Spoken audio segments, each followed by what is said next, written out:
মঙ্গলবার বজরংবলীর ব্রত পালন করুন নিষ্ঠা ভরে এবং তার আশীর্বাদে আপনাদের জীবনের সমস্ত সংকট থেকে মুক্তি পান।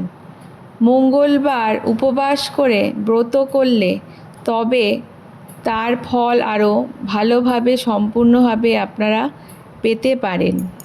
সঠিক উপায়ে ব্রত পালন করলে আপনাদের জীবনের যদি মঙ্গল দোষ থাকে তাহলে তা থেকে মুক্তি পাবেন। তার সঙ্গে মঙ্গলের অশুভ প্রভাব থেকেও মুক্তি পেতে পারেন। জেনে নিন উপবাস পদ্ধতি।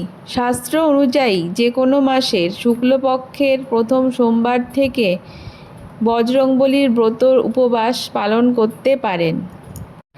একটানা 21টি বা 45টি মঙ্গলবার এই উপবাস রাখলে তবে আপনি সঠিকভাবে তার ফল পেতে পারেন। উপবাস করার জন্য প্রথমে মঙ্গলবার দিন সকালবেলা স্নান সেরে নিয়ে শ্রী হনুমানের সামনে উল্লিখিত সংখ্যা অনুসারে উপবাসের ব্রত নিন। তারপর প্রতি মঙ্গলবার সূর্যোদয়ের আগে স্নানের পর লাল রঙের বস্ত্র পরিধান করুন। এরপর বাড়ির উত্তর পূর্ব কোণে শ্রী হনুমানের আসনের জন্য একটি চৌকি রাখুন। এতে বজরংবলীর ছবি বা মূর্তি স্থাপন করতে পারেন। হনুমান মন্দিরেও যেতে পারেন। পুজোতে শ্রী হনুমানকে সিঁদুরে জুঁই তেল মিশিয়ে একটি চোলা বা বস্ত্র অর্পণ করুন। বস্ত্রটি লাল রঙের হলে সবথেকে ভালো হয়। এরপর লাল রঙের ফুল যেমন লাল জবা, কাপড়, নারকেল, ছোলা, গুড়, পান ইত্যাদি অর্পণ করুন।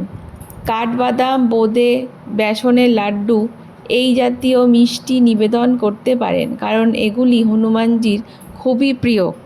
এছাড়াও মধু, চীনাবাদাম, মুসুর ডাল, গুড় ইত্যাদি দান করতে পারেন। এরপর হনুমান চল্লিশা বা সুন্দর কাণ্ড পাঠ করতে পারেন। সন্ধ্যাবেলা আবার হনুমানজিকে স্মরণ করে তবেই উপবাস ভাঙবেন। মঙ্গলবার 5টি ময়দার প্রদীপ তৈরি করুন।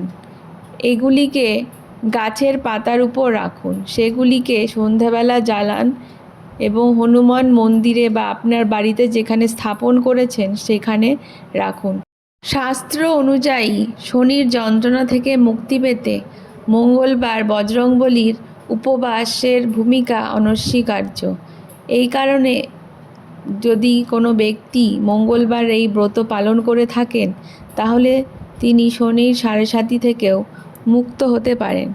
সন্তান জন্মদানে বাধা থাকলে বা বিবাহে বাধা থাকলে সেই যে কারণে বাধা আসছে সেই বাধা থেকে মুক্তি পাওয়া যায়। এই উপবাস করলে রক্ত সংক্রান্ত সমস্যা, রোগ নিয়ন্ত্রণের শক্তি থেকে মুক্তি পাবেন। সকল কষ্ট দূর হবে, জীবনের অশুভ শক্তি দূর হবে।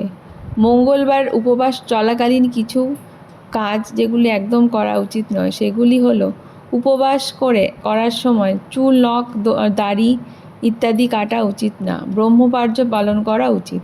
এই দিন কালো কাপড় না পরিধান করাই ভালো। উপবাসের ফল থেকে বঞ্চিত হবেন। মঙ্গলবার ভুল করেও লবণ খাবেন না। উপবাস অবস্থায় লবণযুক্ত খাবার খেলে উপবাসের উপর কুপ্রভাব পড়ে। ভুল করেও মদ্যপান বা তামসিক খাবার গ্রহণ করবেন না। শ্রী হনুমানের ক্রোধের মুখে পড়তে পারেন। মঙ্গলবার শনি এবং শুক্র সংক্রান্ত কোনো কাজ করবেন না, এতে সেই কাজে বিপরীত প্রভাব পড়তে পারে।